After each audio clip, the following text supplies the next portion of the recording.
You may not want them jumping on you or even in your house, but more people are enjoying bugs on their plates. Insects are becoming a very popular source of protein and other nutrients, and no one knows that better than 3 Cricketeers in St. Louis Park. Shayne Wells took a trip to see what's all the buzz about.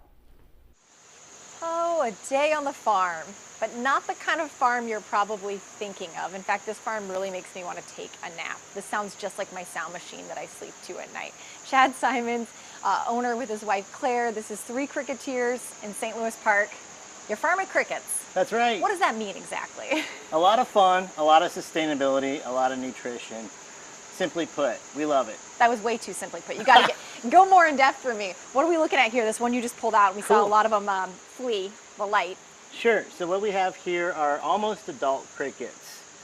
And we have our feed tray up here, which is milled organic chicken feed. We have these condominiums, we like to call them, which are cricket condos. They're basically like wine bottle separators that they can crawl around on, and then we have a watering pan in there too. And so every box that we see for the most part is full of crickets at different stages in life. Right. Accurate? Yep. So you're doing a lot of farming here. That's right. Let's go down here, I'll show you how they breed. Can we show that on TV? I think so. It's kid friendly. Okay, good. All right, oh gosh.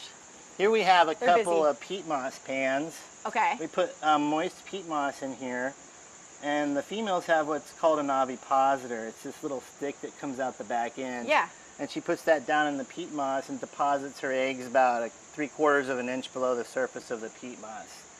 So we let them do that for a day or so, and then we collect them and put them in the incubator, and the eggs, they hatch after about 10 days or so. So what is the total lifespan here for them? They can live probably about 8-9 weeks, maybe even 10 weeks, but we get them harvested at about 5 to 6 weeks usually. And then for breeding, that's about 7 to 8 weeks.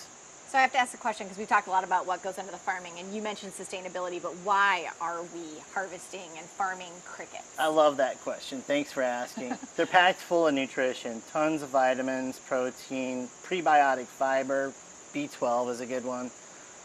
They're sustainable too. So they require just a fraction of the resources that conventional protein requires.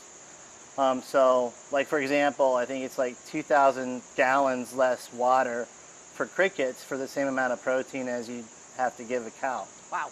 These guys just hatched today. They're brand new. Happy birthday, everyone. And it is hot in here. What do you keep this at? Oh, we keep it about 90 degrees in here with 60% humidity. I went to environmental law school to study environmental law. It's just something I've always wanted to do. And then our son Chase came home on Earth Day from school, and he had a cricket cookie, and I was like, what? You know, just like anybody else, we're eating crickets, but then I thought, oh my God, we can actually change the way we're eating and be more sustainable, and maybe I can accomplish more for the environment than what I was doing as a lawyer. So that's how this all got started. And look how far you've come. Well, thanks. Huh.